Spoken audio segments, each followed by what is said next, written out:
سیدہ عائشہ رضی اللہ عنہا فرماتی ہیں کہ ایک اجنبی آیا اور اس نے نبی علیہ السلام سے پوچھا، اے اللہ کے حبیب السلام، میرے رزق میں برکت نہیں ہے۔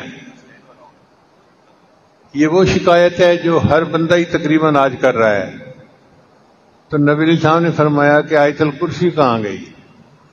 اگر تم آیت الکرسی پڑھ لو گے تو اللہ تمہارا کھانے اور سالن کے اندر برکت عطا فرما دیں گے، یعنی تم جتنا پکاؤ گے اہل خانہ اس کو سیر ہو کر کھائیں گے، ان کو کمی نہیں محسوس ہوگی۔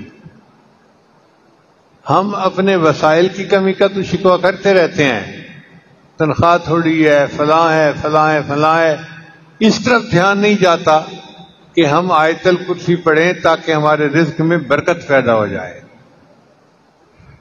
حضرت عبداللہ ابن عباس عنہ فرماتے ہیں کہ نبی علیہ السلام نے فرمایا، آیت الکرسی پڑھنے والے کو اللہ شکر کرنے والا دل، صدیقین کے اعمال اور نبیوں جیسا اجر عطا فرماتے ہیں۔